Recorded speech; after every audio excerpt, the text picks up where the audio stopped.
Bob. The room disappeared, Bob. All right. Let's see.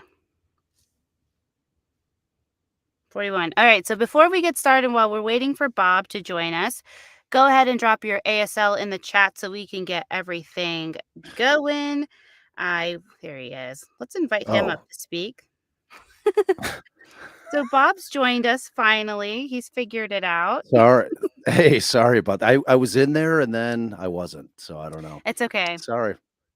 All right. So welcome to True Crime Convos, everyone. I'm your host, Lainey, host of the True Crime Fan Club podcast, the Crimes of Passion podcast on Spotify, and a host of other podcasts. But I am most excited for tonight because tonight I am joined by the one and only Bob Motta. So before we get started in introductions, we always drop our ASL in the chat. Bob, since you and I have the floor, I'll go first. I'm 34-year-old female, cis female, she, her pronouns, located in Dallas. Bob, what's your ASL? I am a 52-year-old he, him, and that's about it.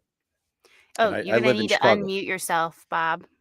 Oh, Jesus. Sorry. There you go. It's my first time on Spotify Live. I apologize for my complete incompetence. Try again. Drop your okay. ASL. Okay, so my name is Bob Motta. I am 52 years old, and I am a he, him.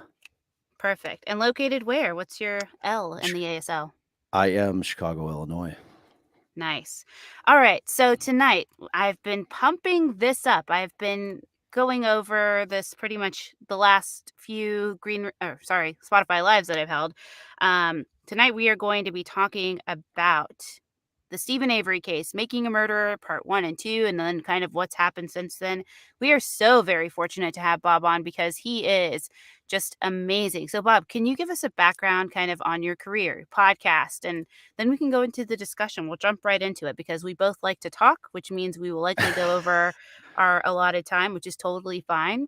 That's almost guaranteed. Yeah. Yeah. So, all right. I am a practicing criminal defense attorney. Actually, as you know, I'm a recovering criminal defense attorney. I've about a year and a half ago, I decided I was going to leave practice and start a podcast, which I did, which is called Defense Diaries. We are currently into our second season, and we're about 14 episodes into that. The first season was surrounding the John Wayne Gacy case. My father happened to be his attorney. He had left me a bunch of tapes. I held on to them for a long, long time. Finally figured, let's do a podcast on them.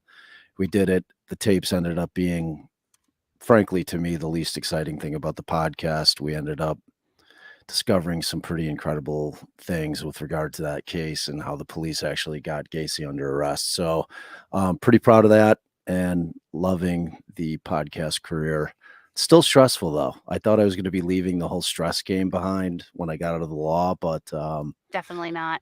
It's definitely just as stressful, just in a different way. Yes. Yes. You've done a really great job with your show. It's enticed me. We've had a conversation about it pretty much anytime I see you. So we've talked about it quite frequently.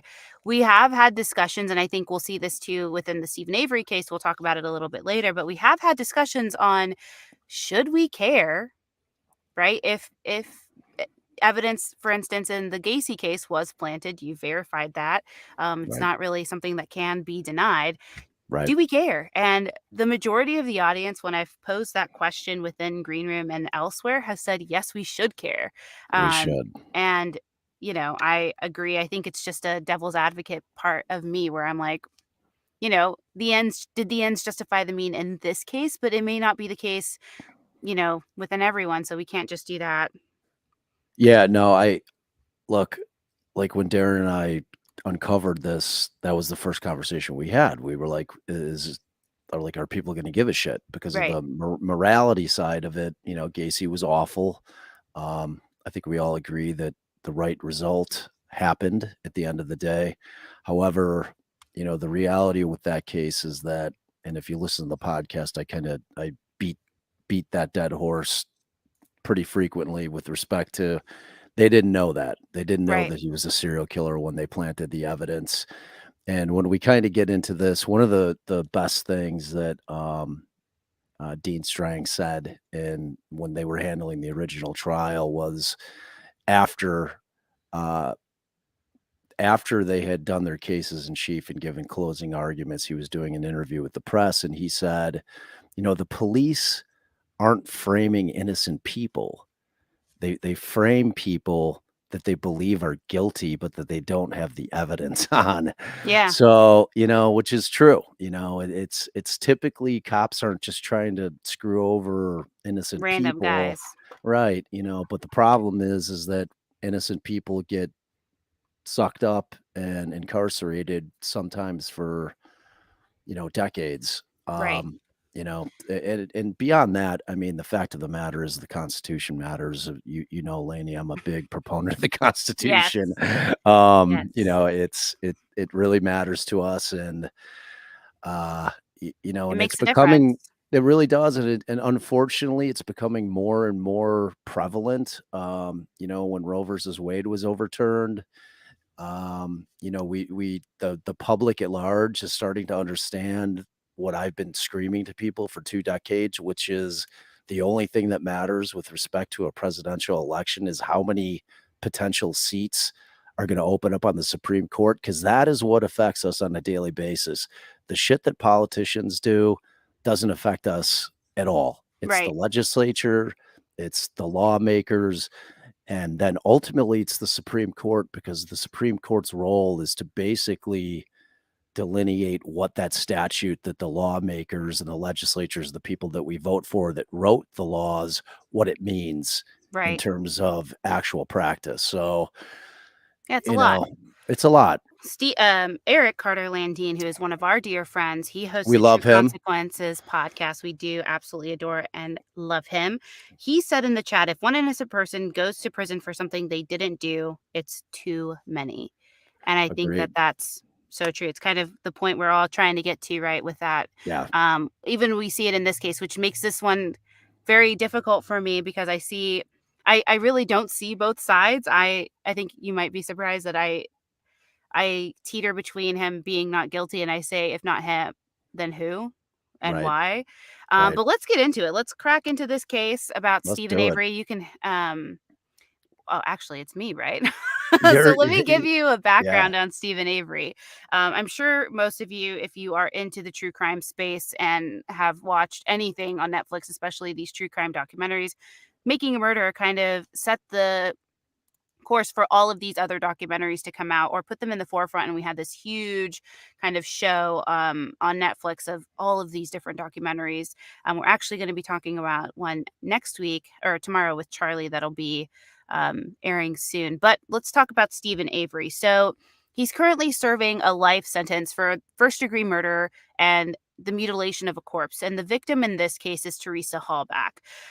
Teresa was a photographer who took freelance photos for the most part, but worked as a freelance photographer for Auto Trader magazine. She had been missing since about October 31st, 2005.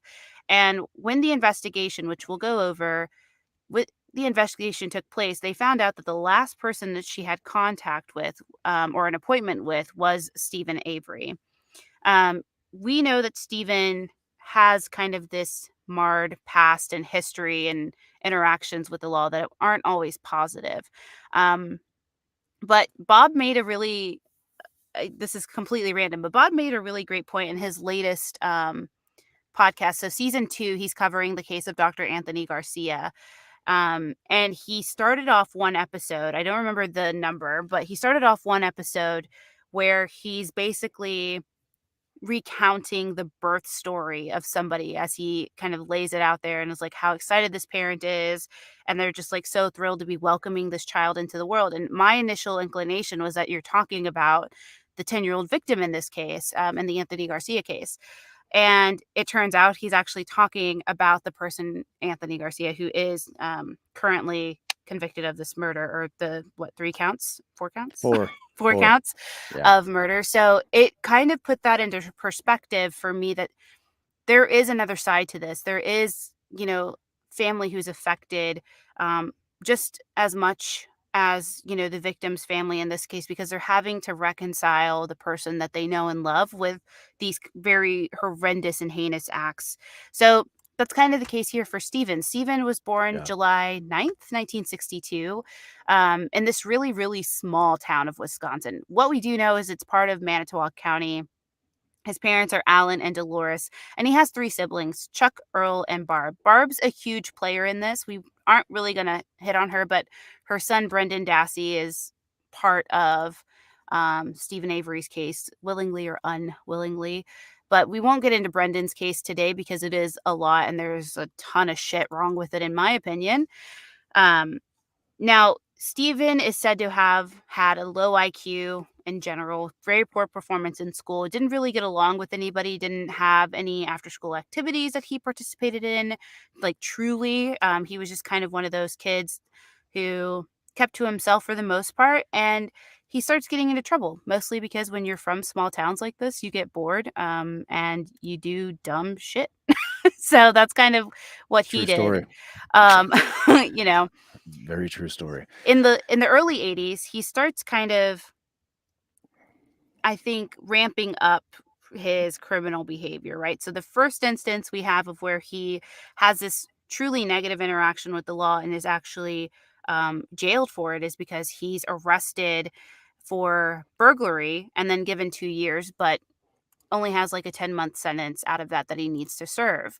But pretty quickly after that, he's and this is part of the making a murder thing. They point this out to kind of, as we know with serial killers, kind of one of the hallmark signs is that they will start abusing animals and murdering animals first before they move on to bigger prey, if you will. So I think part of the intent with sharing that piece of information within the documentary was to allude to he's kind of hitting these like hallmarks of what we would consider somebody who's a serial killer or somebody who's engaging in murder, if you will, to kind of hit like, oh, he abuses animals. He's for sure somebody who is going to murder a person. And that's not always the case. Yeah, We and I don't think he was, like, sticking animal heads on sticks. I think this know was, like, a crew of his, buddies, and pals. they were Yeah. just being, like I Dumb mean, kids. granted, that's some stupid shit, but, Yeah. it seems like it was an isolated kind of Incident. incident, but Yes. I don't know. There's no Yeah, other reports that we found right, of him abusing or hurting animals, and even right. he, I think, had touched on it a little bit and was like, "I was a dumb kid. I was trying to show off. I thought it would be funny," and realized, like, "Yeah, that's not really funny." So I don't really wanna get into it because 'cause I'm very sensitive to that information, Yeah, but it's in the documentary. right. Now, then we see this really weird thing happen, and we start to see, like, his interaction with Manitowoc County kind of come into full play with this 1985 incident that happens where he kidnaps his cousin, allegedly. So he says. I think the stories are so differing, it's hard to be like allegedly when he was Right. convicted of it. He has a different perspective of how that went down, but he was convicted of kidnapping his cousin and holding her at gunpoint. He says that he did this so that she would stop spreading rumors about him.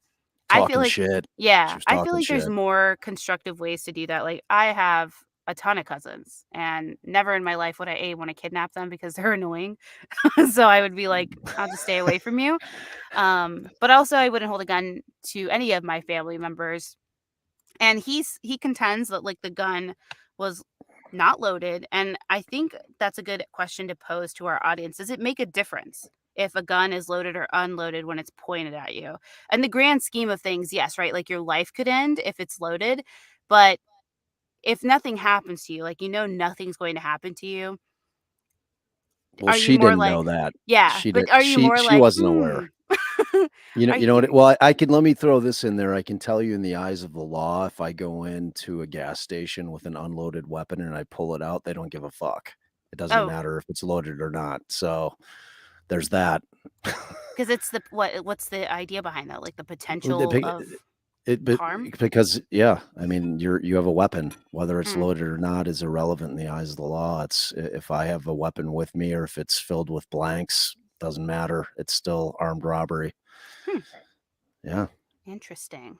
Well, I think probably the perspective is from the eye of the victim, you know what I right. mean? Because, like, the cousin doesn't know that it's unloaded, and she, for all intents and purposes, thinks Steve's gonna She's kill gonna her. die. Yeah, Right, which is that's pretty true. traumatic, so Daniel from the chat says if the intent is there or whether the victim doesn't know, it doesn't matter. Agreed. right. Agreed. And Josephine in the chat wants to know, is that the same with a BB gun? Does it matter what type of gun if I No, walk in? no, if you go in with a BB gun, they can still get you on armed robbery. It's like I've heard of cases where they've charged where people have, used the old finger in the pocket thing, Mhm. like, to make it look like a gun And that they've sh still, Yeah, because, I mean, they're going in with the intent that they are armed, and the threat of them being armed is present, and that threat is what caused say, a store owner to give the money over, the cashier to give the right. money over, so, um, as crazy as that seems, I mean, it makes sense at the end of Yeah. the day, you know? I mean, I But get it. the cousin was also kind of having this relationship, right? I didn't touch on it in our notes, but I recall from the documentary she was in some type of relationship with a law enforcement official Right, from the county. So it right. was believed like some of this stuff was trumped up a little bit because she had kind of the backing or the support of somebody in law enforcement to, I mean, it doesn't negate what he did, but it's just like, No, totally. you know, And look, man, I've been doing this criminal law thing for a long time, and, there's always 2 sides to every story, it's like when people hear about crimes, especially in the true crime community, we're hearing end result shit, you're not mhm, hearing, like, the life story or what led somebody to doing something, and not that that's an excuse, but it's relevant, and it right, matters, and whatever was going on with Steven and his cousin was a lot deeper than just, what was shown on that documentary right, or anything that we've known or anything that's probably public, there was some shit that was going on between 2 of them for years, mhm, and, it was one of those things where, yeah, she's got, and the Averys and Lainey, I know you're down in, what are you're in Austin, right? Like, in the Austin Dallas. area? Yeah, so it's even bigger, it's like rural communities are a whole different thing, Mm, I mean, everyone knows everyone. It's just it's completely different than living in an urban area, yeah, where, you're not gonna know, everybody that you're walking by, or you see a car driving by, the guy you wait, it's just like a whole different lifestyle.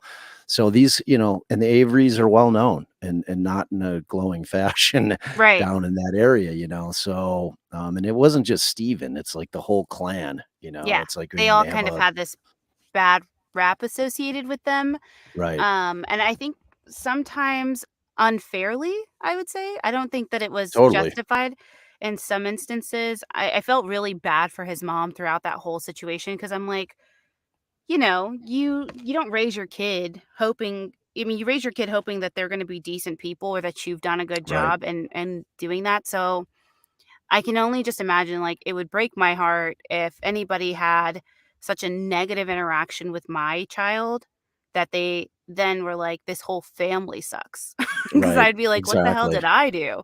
Or like, exactly. Where did I go wrong?" And sometimes it's just, like, people's perceptions. Um, I You think know, and I think it definitely, and I think as far as the perception side of it goes, I mean, you're talking about like a family that basically was running a junkyard, yeah, I mean, so it wasn't, it like their property was a blight, it wasn't like attractive to drive by it. They've got like yeah, just an entire salvage lot filled with crapped out, shitted out cars, I mean, so they weren't endearing to the community for certain in term and I think they kept to themselves, I yeah, don't think that because they of were that. really yeah, totally. I think that, they kinda just had like a I mean, you got the sense that there was kind of a compound, they all kinda lived there in trailers and little houses Yeah, somewhere on that property, and that's not uncommon, even like I'm about 40 miles west of the city, and it's pretty rural out here, and like those mhm, little kind of compound things, not so much with auto salvage yards, but just where you've got like entire extended families living on one large piece of Plot. land Mhm. is not unusual, Yeah, it's the and same here. They do the same yeah, thing, yeah, within the rural communities here. It's like, yeah, if you got a huge parcel of land, like, the whole idea is to spread the love around or put trailers on it and build totally. houses or something because it's, Yeah, it saves a lot of people a lot of money. totally. Um, so because of that, he ends up getting a 6-year sentence for kidnapping. Um, but that same year he ends up, and this is kind of a little confusing to me, so I didn't clarify it, my bad. But the same year he ends up getting arrested for attacking and sexually assaulting a woman named Penny Bernstein, while she was jogging. There was this whole Oprah episode. This is pretty much why I even knew about the Steven Avery case to begin with, because I remember seeing this on Oprah. We'll get into why they were on Oprah, but I remember seeing it. Now, she ends up picking Steven out of a photo lineup and Yeah, a live lineup. right. Um, and he coincidentally just happens to match the description like exactly. And I think there was even some coercion from the detective side to be like, the person you're describing sounds a lot like Stephen Avery. So I'm going to go ahead and put those pictures in because I don't think initially he was a suspect until they started hearing the description that she gave. And he I forgot who, but somebody had, like, basically pinpointed him and put him in the line of sight, and he may Well, not you have know what it even. was? It was a composite sketch. Like, there Mm, was a composite artist who right. had, drawn up this picture of Steven, basically, and when she saw it, like, it wasn't even like, an actual photo array, it was like she saw the composite, she's like, and she helped create the composite, Mhm, and then they did the photo array, which is not uncommon, so, mhm, like, typically the way it goes down, you have an eyewitness, they'll try to put them with, a sketch artist who will do a composite sketch, basically where, they're asking what are the features that you remember most, and they do the best they can in order to try to create, like, a sketch that looks like the person that attacked her, and yeah, there was that whole thing was insane. Like, I like, we I could thought spend the an same entire thing. 60 minutes on that identification alone, but, yeah, so he got railroaded there for sure, Yes, so obviously, as we found out. yeah, because he ends up getting convicted of it and Right, is given approximately, what, like, 10 years? right. Or maybe longer, I think. He initially yeah, I think he actually got longer than that, but Yeah, he got he's a in very stiff prison. sentence. Yeah, he's in Yeah, prison for, like, 10 years when there's a detective in a county over who hears this guy basically confessing to getting away with this sexual assault because somebody in the next county over, AKA Steven Avery, got pegged for it, and he was just like, "Yep, right. good for me, Yep, bad for him." yep, And so the detective is like, I should probably call Manitowoc and let them know that they likely have somebody who's being falsely jailed." And right. the this was the most mind-boggling part to me. So the sheriff at the time ends up getting that information directly and Yeah, completely just decides to ignore it because he feels like, look at his history. He's, you know, burglarized this whatever store. He's kidnapped his cousin. He's killed a cat. Like, my God, this man, he's for sure done it. Your guy is just, blowing smoke up your ass, essentially. right, And I got the right guy. So he just completely ignores it. right. And I guess my question would be like, he have an obligation, like, from a legal standpoint? Absolutely.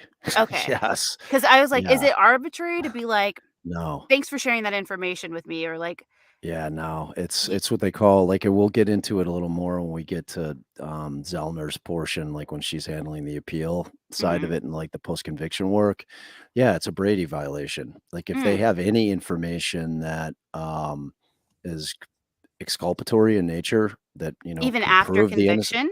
Fuck yeah. Oh, Absolutely. wow. 100%. Because, like, after conviction, I mean, remember, the trial is only the beginning of it. Like, the appellate process is a much longer process, and the case is still active. Mm, Like, people have the misconception that when a trial is done, that the case is over. Not the fact. Not at all. It's like hmm, that frankly, the battle's just getting started. that's I interesting. if I there's didn't if think there's a they would conviction. have an obligation to do that because, well, I mean, maybe I see. I mean, that's kind of confusing because, I look at like the Adnan Syed case, and there's clear evidence there that needs to be tested, even in the Damien Eccles thing. We're seeing Totally. that all over Twitter, and there's no kind of response or kind of a delay from the prosecutor side to be like, That's a different thing. So, like, when, like, you've got the Eccles and, the West Memphis 3 thing going on with those guys, they're trying to get evidence tested where there was no ability to do so when they were mm, convicted, nor was there ability to do so to the extent that they're able to do it now because of the massive leaps in the technology that they're using in terms of being able to analyze DNA now did not exist when they mm, entered into that Alford plea. So, right, like, and that one's incredibly frustrating, and that one is interesting because of that Alford plea, where essentially you've got three guys that are coming in that admitted their guilt in order to get out of prison after they'd been in prison for decades. yeah, They're like, "Fuck, man, I just want out." And they bite on this thing. And Baldwin was the only one who really was like, "Man, like I'm about to keep sitting my ass in here because I didn't kill, these kids, right? these kids, and I'm not about to say that I did, even to get out." But ultimately, it was an all or none proposition that the state was forcing them to take, and so he caved, did it, and now you've got a situation where, our community is still fighting to try to get the evidence tested because they found new evidence, and, you know, it's frustrating, I mean, Mm-hmm. that was, like, it's one of the reasons I left the law. It's like I've been doing it for 2 decades, and it's, like, soul crushing because, the state just has all the power, they have all the resources, they have the police and law enforcement is their arm out on Mm-hmm. the streets to do whatever the hell they need, and then you've got, criminal defense attorneys and it's, guys and girls that are working at innocent projects and, things like that where they're trying to fight this fight that's just so overwhelming, and more often than not, it's gonna result in nothing happening, I mean, Yeah, that's the fact of the the matter. I reality of it, mean, which is sad. that is which is sad, but it's Yeah, it's a fact, So, yeah, that's, with the Avery case, um, you know, we see the ultimately same thing. same thing. I mean, it was the exact same thing, and Yeah, you're about to get to it, how he ends up yeah. what happens So with the jogger. real quick, we have Donnie in the chat. He says, it seems to be common for small town law enforcement or DAs to be very reluctant to admit that they've made a mistake and keep falsely accused or innocent people in prison and not admit that they were actually wrong. Yeah, I wouldn't even limit it to small towns. Like, Yeah. to be honest with you, like, I've handled tons of stuff in Cook County, which is Chicago, and it's a huge county, and it's a huge criminal justice system in terms of the number of defendants and the Yeah. number incarcerated, and they don't admit shit Yeah, ever. and we're talking Like, about a time for Steven when he was in jail, like, in the mid-90s, yeah. right? So there really wasn't an opportunity, like, I don't even know how far advanced, if at all, DNA testing was. It was like infancy, and it Yeah. like, 'cause, like, the thing with DNA is, like, any kind of new science, it has to be vetted before they'll allow it in as evidence in court, like, that's the Mhm. thing, and when it first, started becoming prevalent and you had scientists, you had a bunch of fucking lawyers who don't understand science at all, Yeah. like, sitting there like, I don't know what an allele is. I don't know what, like any the loci that you're talking. I don't know what any of that shit means. So just break it down to me like I'm, a third grader and make me understand the science so that I know that it's not junk science. Because it used to be what they called the Fry test. That was a case from back in the day where they kind of figured out, okay, certain cases, evidence of scientific nature, if it's junk science or isn't it, and you've got the lawyers putting expert witnesses on to testify exactly what the science is, and then you've got a judge who's kind of the gatekeeper saying, okay, I'm finding that sounds like it's legitimate science and I'm going to allow it in. So it took a long time for DNA to make its way into the court system.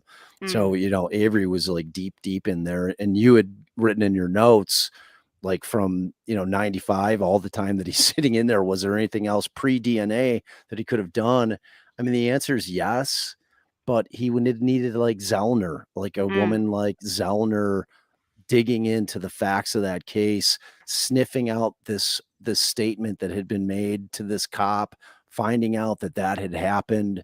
I mean, it's like there's things that could be done, but the reality is no one has the resources to pay for a criminal defense attorney or an appellate attorney, especially in these types of cases where you've got low income people.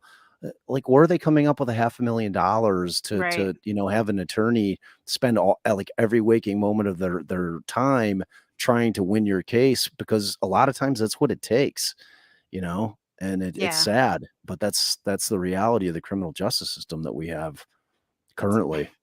crazy. Yeah. All right. So what happens next in the Avery case at this point? So Steven basically gets exonerated. So DNA does become a thing, and they have a pubic hair, or they had a couple of pubic hairs.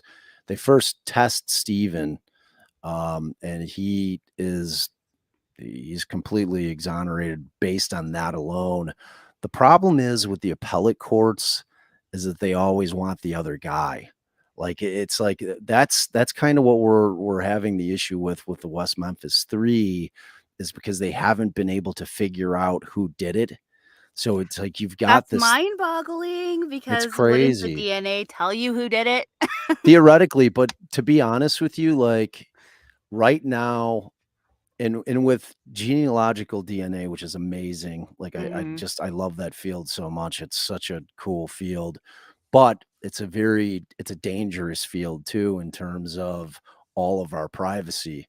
Like right now, currently, there's about 2% of the population that are and there's separate like completely separate databases. So you've got Mhm.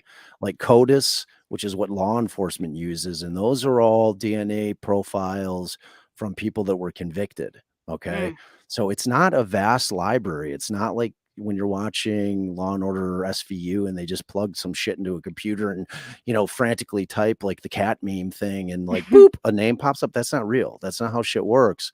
So you've got like a limited number of people. If you've got a guy who's never been in the system, who's like an arch criminal, who's never been arrested, he's been able to evade law enforcement for the better part of his entire career, he's not going to Mhm. be in the system. So you're not going to get a ding.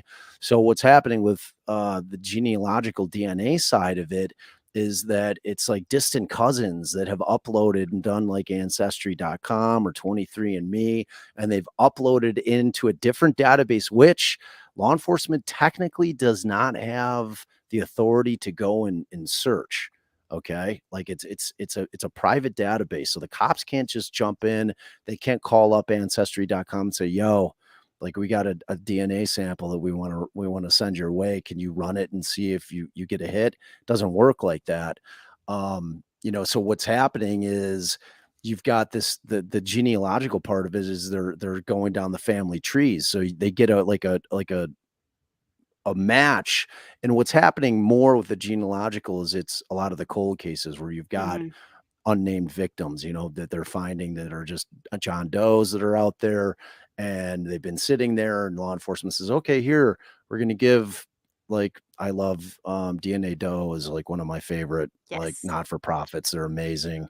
Like I've had them on my pod in season 1. Karen Binder's amazing. So what they do is they'll run it, they'll send it out to the lab, they'll get a profile back, they'll run it through their database, and then they'll get, if they get like what they feel is a pretty strong hit, and it's not typically the person, it's typically somebody from their family line. Now, if you know anything about DNA at all, the male line all the way through for generations is the same. Mhm. Like, I mean, it's like the male line is like the male line.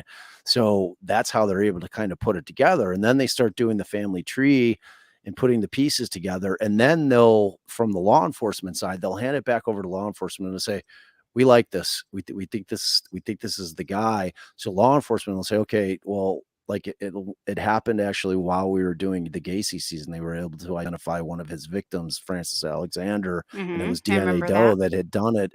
And the law enforcement side of it is what they had gotten the match. They gave them the name, and then law enforcement went out to try to vet if this kid was actually in the Chicagoland area, if it was possible that he actually could have been the victim, which seems almost nonsensical if they've got like in a match with DNA Right. that it's clearly him. Well, it seems like he was there, dude, because he's, his bones were in your crawl space. So I would say um yes.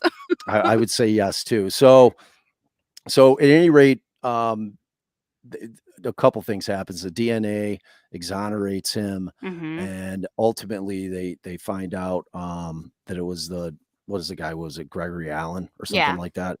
So they basically are able to get a match on him because he's in the system at that point. Mhm. And when I'm saying the system, I'm talking about the prison system. So they get his sample, they run the DNA, and it's a complete match. So he walks like immediately. He doesn't have to fuck with the court system anymore. They're like, okay, yeah, we fucked this one up, and Right. he walks out. Like there was no state's attorney that was going to be able to say no. We still think he did. Like they knew at that point, Right. It was game you know. over for them. Right, but in their minds, they're still sitting there thinking that Avery's that guy. Mm. You know what I mean? That mentality in terms of him thinking that he's that guy never changes, Yeah. ever. So you've got Manitowoc, which is a completely different county than Calumet, which is the law enforcement agency that handles I'm jumping ahead a little bit, but No, do so it. so he ends up getting out. And while this is happening, this documentary crew is filming him, not having anything to do with Teresa Halbach. It's like they're Yeah. filming him because it's an exoneration story. Like Right. there's this crew. They're like, oh, we're gonna go down. We're gonna talk to his family. He's been in prison for forever, and he's getting out. I think he was in for 18 years or something. It Yeah. was A long crazy. time. Yeah, so he ends up getting out, and while he's out, and I'm sure most of you guys out there are familiar with this, but he ends up getting charged with the murder of this woman, Teresa Halbach. And from there, the story just kind of takes off. And it so happens. And what made the making a murderer so amazing for us as like true crime fans and lovers of like documentaries and things of that nature is because it was like their luck in terms of being there when it happened and to get all of it on video, like in terms of being able to film all of it as it was going on, as opposed to trying to piece it together like most Mhm. documentarians have to do. They're going back after the fact. This was happening in real time for them, Right. and they were there from the get, which is to me always been the weirdest thing in terms of trying to ever pin it on Avery because I'm like, this dude had like a documentary crew following him around and his family on his property all the fucking time. Yeah. Like, That makes no s so I know, it grand makes scheme. no oh, So, man. let's go back real quick to the chat because I did pose a question in there, um, but Donnie and Danielle mentioned the Golden State Killer case as an example of using, genealogical DNA to find this person, Joseph James D'Angelo, who ended up being convicted, for those murders and rapes.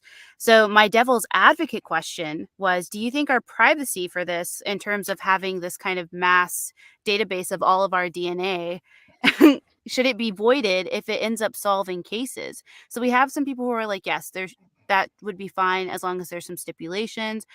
Donnie says if you don't have anything to hide, you shouldn't worry about it.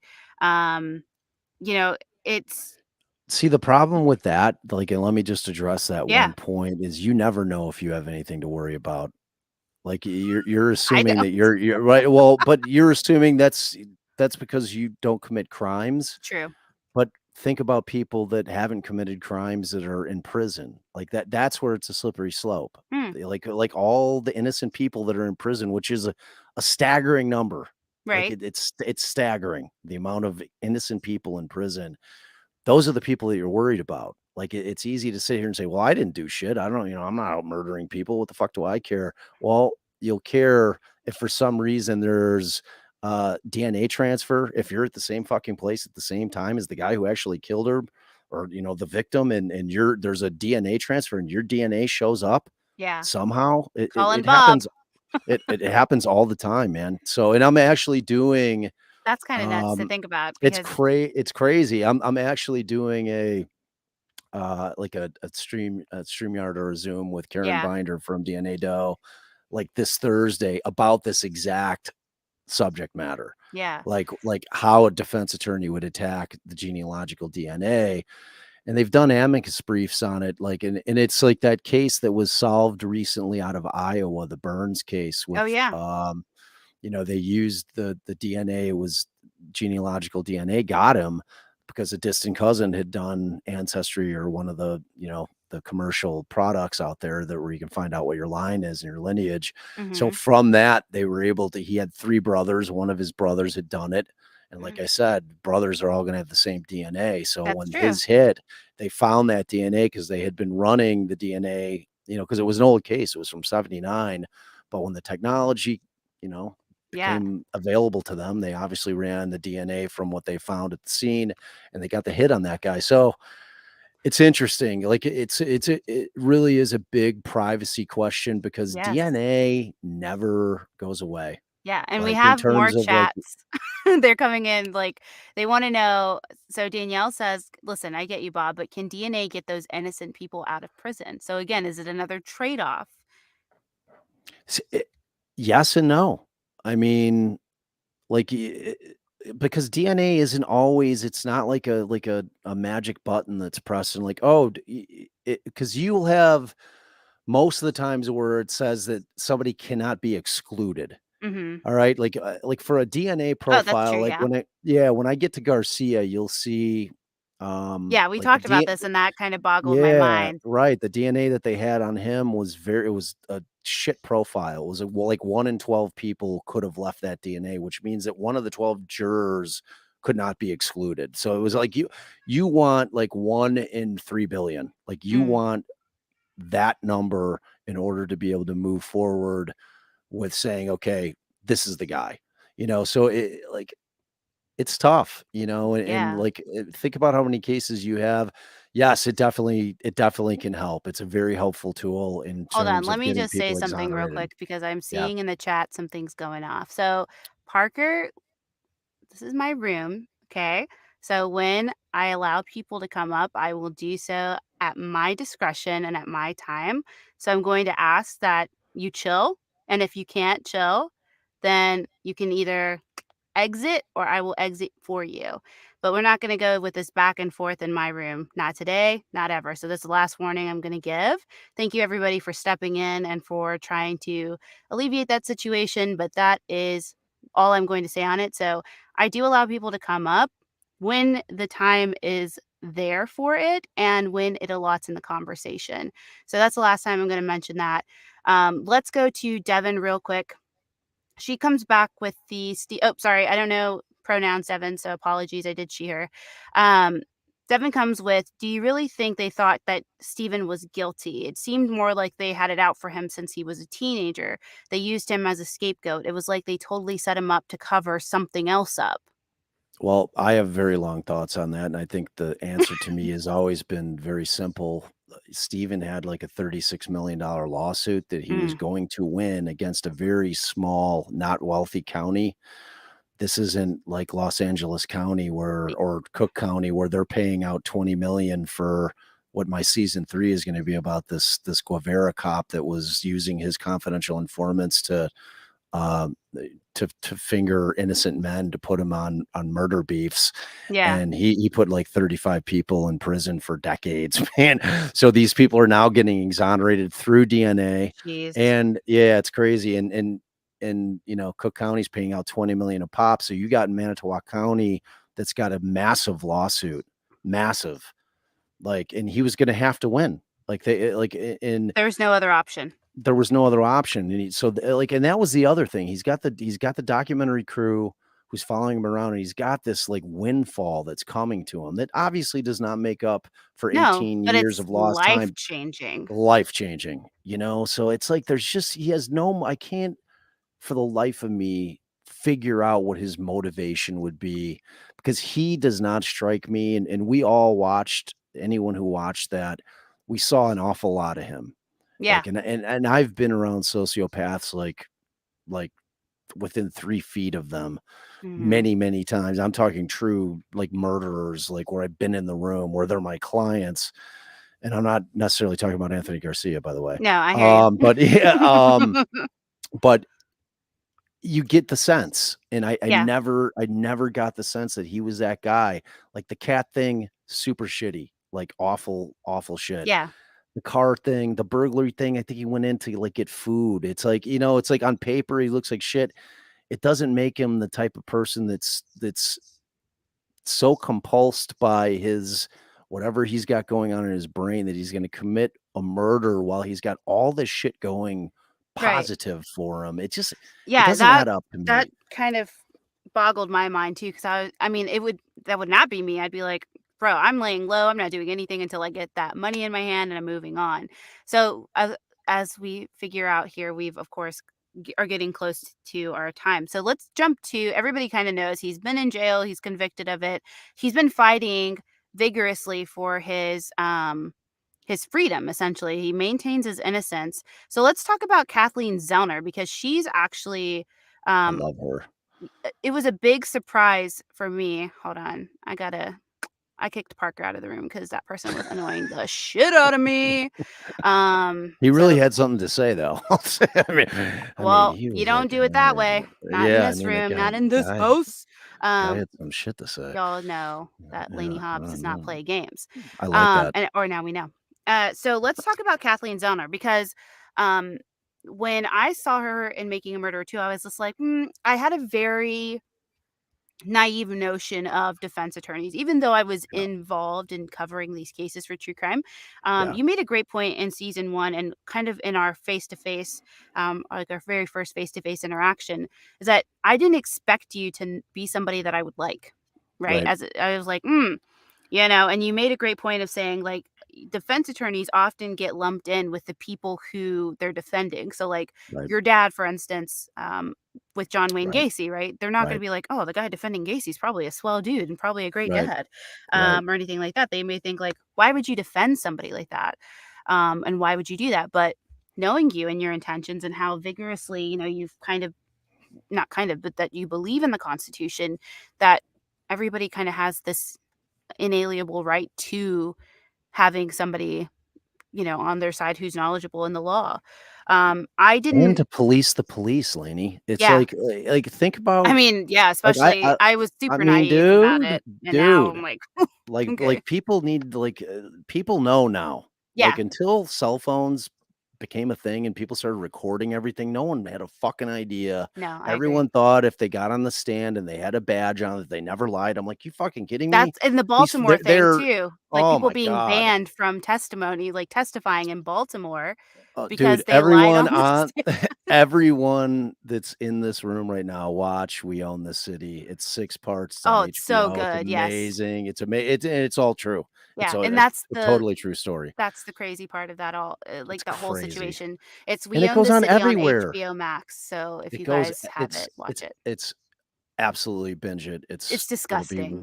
it's it's so disturbing and so real. Yeah, Like, so I'm glad that's what now, because I would think yeah. about myself, I'm like, I I wouldn't know the first thing to do, and I don't, like, myself personally get false confessions, but I can understand how if you don't have a clear, background in law or even just, like, within your own rights of saying, like, when I hear people on podcasts say, like, "I I just said this so I could go home," and I'm like, "What makes you think that would lead you to going home by saying you did it?" And it doesn't 'Cause the make cops are sense. telling them. The cops are Yeah, telling them. but it doesn't make sense.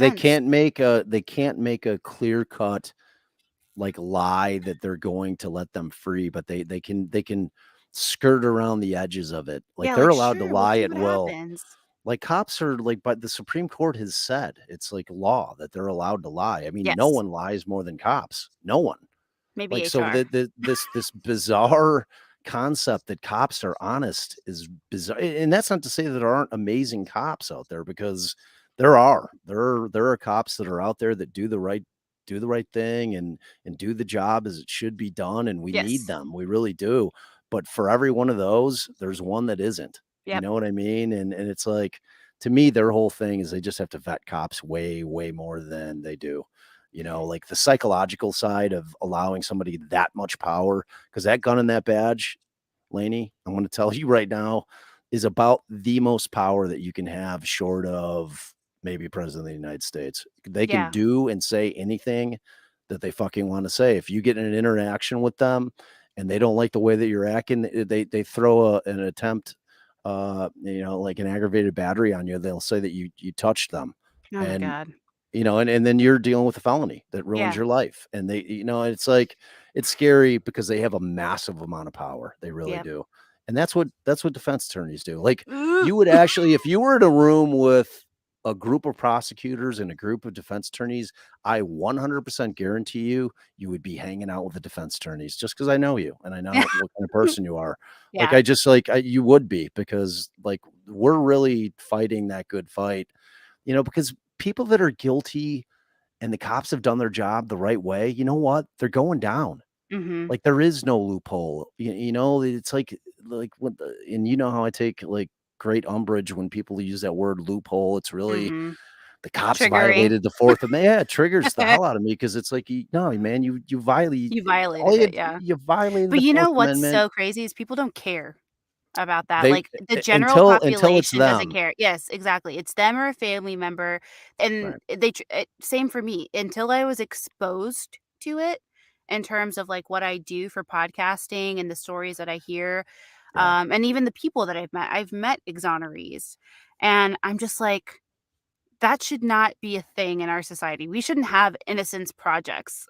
Like, those should not exist because we should have done it right. And if we didn't, then we should take the long ride of working to get that evidence or watching this person do something. And I get it. Like, that's terrifying from like a law enforcement perspective of doing it, but we've had judges release people, because there wasn't evidence there and then they went and murdered somebody. So I get the like the the restraint they wanna have, but sometimes they Yeah. also just make the bad calls and they have to own Right. it.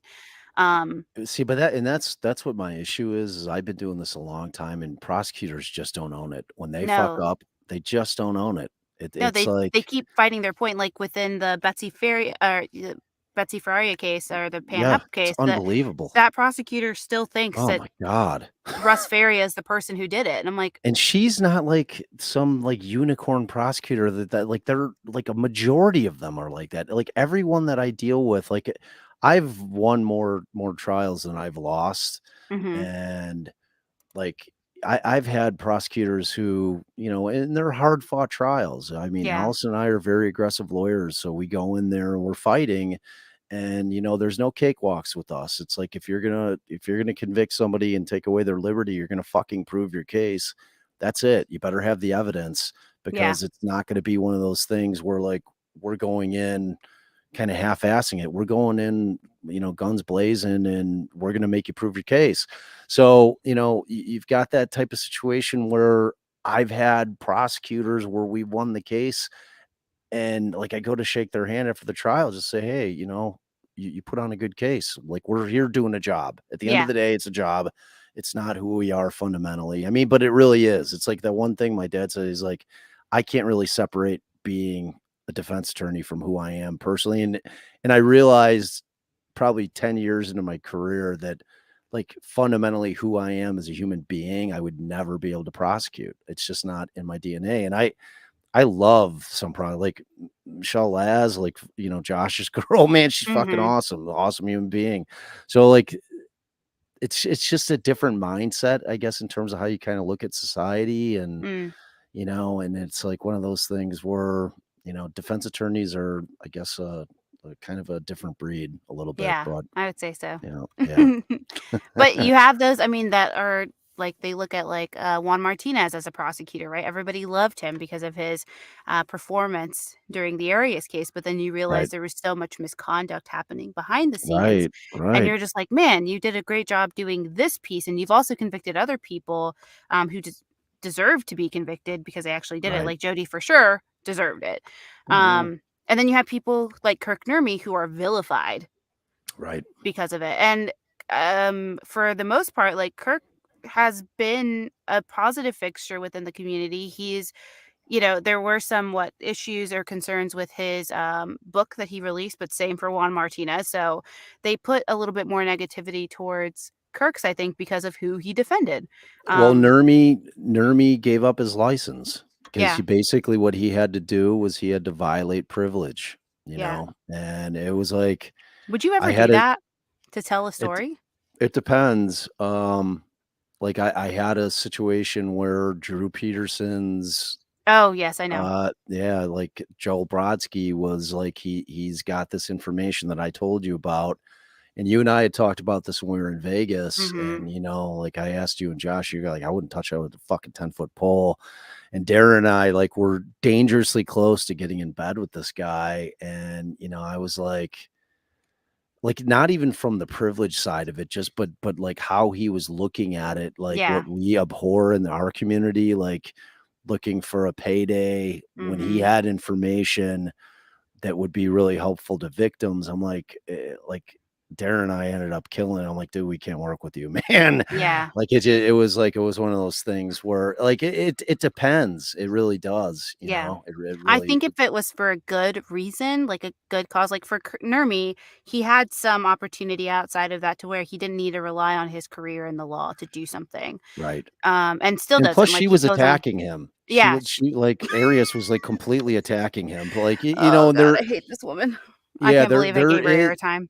yeah, I know, but and that is like a carved out small exception where you can basically destroy privilege and go ahead and say what they said if you're defending yourself from an accusation from your client. So Oh, like okay. which is technically what was going on with Kurt, Yeah. But so like we see this. Hold on. Sorry. Going back to the Avery thing though, because he, I thought that Jerry and my other homie, I forgot his name, Dean, did Dean, a pretty good job, like as they much were as they competent. could. They were But competent, is it you know. kind of just like a typical thing to throw your when you go through the appellate process to be like, my Yes. defense sucked, Yes. and that's just like a Yeah. normal thing. It's almost mandatory. Like ineffective assistance of counsel, which is what, every appeal is going to attack Hmm. the trial attorneys because they have to, But do you take and it personally as a defense I attorney? don't. I don't. Like on Garcia, they attacked us, and I know I tried the fuck out of that case. Like no Yeah. one tried that case harder than me. And like I have nothing that I'm ashamed of or that I didn't do. It's like I tried that case so hard. Like I left no stone unturned, and I went as hard as I could. So Hmm. at the end of the day, if it's for my client, that's all I care about. Then I want them to like do what they have to do in order to try to get him a new trial. Yeah.